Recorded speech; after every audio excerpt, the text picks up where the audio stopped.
সত্যি কথা বলতে যা যুদ্ধ হচ্ছে, যা কিছু হচ্ছে, তোমরা তো নিউজে দেখছো, আমি আর নতুন করে কিছু আমার বলার নেই।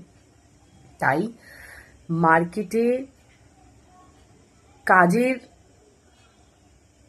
যে সিচুয়েশন, কাজের যে হালাত খুবই খারাপ, মানে কাজের সিচুয়েশন মার্কেটে নেই, বুঝতে পারলে বন্ধুরা? তাই যে ভাবছো না যে কাজ ছেড়ে দেবে, একদম স্টপ হয়ে যাও।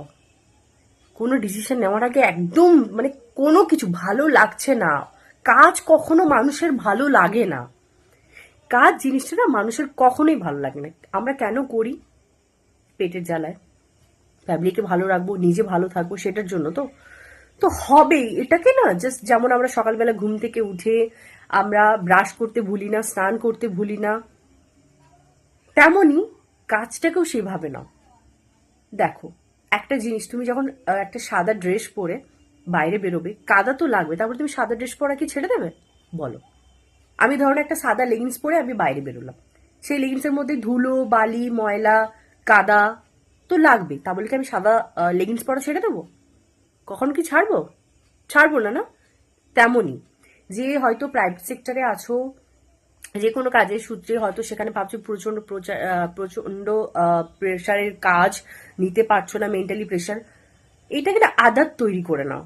কেউ কাজ ছেড়ো না, এই মার্কেটে কাজ নেই, পুরো সিচুয়েশন পুরো খারাপ। আর সরকারের তো বুঝতেই পারছো, সরকারের সরকারি কাজের মানে অবস্থা পুরো শেষ। তাই হ্যাঁ, আমি বলবো না যে এই করো না, বাট কাজটা ছাড়ার আগে তোমার একটা ব্যাকআপ সাপোর্ট থাকা দরকার। মানে তুমি কাজটা ছেড়ে দেওয়ার পর তুমি 1 বছর বসে খেতে পারবে, সেরকম যদি তোমার কাছে থাকে যে আমি 1 বছরের মধ্যে কিছু একটা করে নিতে পারবো, আমার ওন ফান্ড আছে, মানে নিজস্ব ফান্ড আছে, তাহলে দিন তুমি জিনিসটা করতে পারো। আর হুট করে আমার কাছে কিছু নেই, আমাকে ম্যানেজার এই বললো, আমাকে অফিসে এই বললো, আমি কাজে প্রেশার নিতে পারছি না, হুট করে ধুম করে ছেড়ে দিলাম, এতে নিজে আফসোস করবে। যখন কাজটা ছাড়বে না, 1 সপ্তাহ তোর প্রচন্ড ভালো লাগবে, প্রচন্ড পরিমাণে ঘুমোবে, ঘুরতে যাবে, যা কিছু সেভিংস আছে ওড়াবে, দেখাবে যে আমি একদম ঠিকই করেছি। বাট যখন 1 সপ্তাহ 1 মাস চলে যাবে না, তখনই রিয়েলাইজ করবে যে আমি কত বড় ভুল করলাম। আমি তোমাদের বন্ধু হয়ে বলছি, যারা আমার ভিডিওটা দেখছো, আমি সবসময় কিছুটা হলেও তোমাদের মোটিভেট করতে পারি কি না আমি জানি না, বাট আমি এই কম বয়সে দাঁড়িয়ে আমি যে রিয়েলাইজ করেছি সেই কথাটাই তোমাদেরকে বলছি। মার্কেটে কাজ কিন্তু নেই, যে অনেক কষ্টে কাজ পেয়েছো একদমই ছেড়ো না। হ্যাঁ, কাজ করতে করতে কিছু একটা করছো সেটা ঠিক আছে, কাজ করতে করতে হয়তো বিজনেস স্টার্ট করছো, বিজনেসটা স্টার্ট হয়ে যাবে, হাতে অনেকটা ফান্ড চলে এসেছে, অনেক কিছু করছো, তারপরে জিনিসটা করো। দুম করে ছেড়ে দিয়ে কোনো কিছু হয় না। জিরো থেকে উপরে যাওয়ার জন্য অনেকটা স্ট্রাগল তো লাগে, পাশাপাশি এটা লাগে মানি। মানি যদি না থাকে, আর এই যুগে দাঁড়িয়ে সব থেকে ইম্পর্টেন্ট মানি। আমি বারবার বলবো, মানি ছাড়া কোনো ইজ্জত নেই, মানি ছাড়া কোনো ইজ্জত নেই। তুমি তোমার ফ্যামিলির কাছেও ইজ্জত পাবে না। গার্লফ্রেন্ড বয়ফ্রেন্ড এই কথা তো আমি ছেড়েই দিলাম, ওরা তো তোমার রক্ত নয়, বাট তোমার বাড়ির লোক যাদের রক্ত তোমার শরীরে বইছে, তাদের কাছেও তুমি ভালো হবে না। মানি যদি তোমার কাছে না থাকে, মানি এমন একটা জিনিস, টাকা পয়সা যার কাছে আছে তার কাছেই সম্মান, তার কাছেই ভালোবাসা, তার কাছেই সব কিছু। সাপোজ ধরো, আমি একটা ভিডিওতে বলেছিলাম যে একটা ফ্যামিলিতে যদি দুটো ছেলে থাকে, একটা ছেলে সরকারি চাকরি করছে কি বিজনেস করছে যাই হোক, আর একটা ছেলে বেকার, তার মধ্যে ট্যালেন্ট আছে বা সে বাবা মাকে ভালোবাসে, ওই সব দেখবে না। বাবা মা কি বলবে জানো?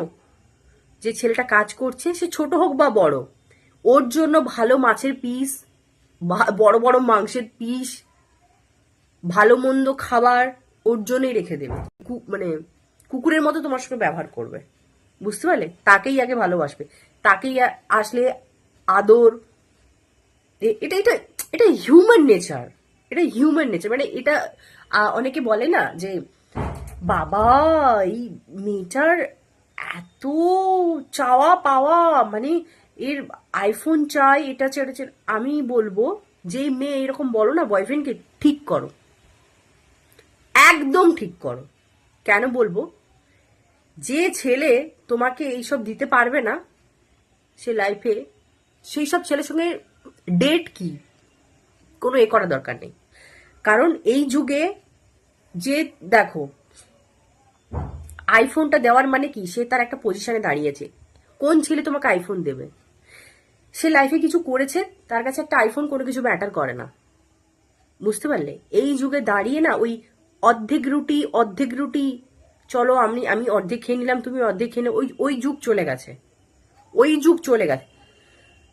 তোমার হাত ধরে এসেছে, আমি তোমাকে বলছি ভালোবাসার নামে ওই যে জিনিসগুলো হচ্ছে এখন, যে চলো আমি তোমার হাত ধরে এসেছি, অর্ধেক রুটি খাবো, 1 মাস 2 মাস 3 মাস যাবে, তারপরে যখন দেখবে ওই তোমার ওয়াইফ তার বন্ধু ভালো আছে, মানে তোমার বউয়ের বা তোমার ওয়াইফের বান্ধবী যখন দেখবে সে তার হাজবেন্ড তাকে ভালো রেস্টুরেন্টে খেতে নিয়ে যাচ্ছে, ভালো ভালো গয়না পরছে, ভালো ভালো ড্রেস পরছে, যখন তোমার ওয়াইফ দেখবে না ভিডিওতে, বা যে ভিডিওতে হোক বা যে কোনো জায়গায় যদি দেখে না যে সে ভালো আছে, 2 দিন পর সেই এসে, যেই মেয়ে তোমার ওই অর্ধেক রুটি খাবে বলে তোমার হাত ধরে এসেছিল, সেই তখন বলবে,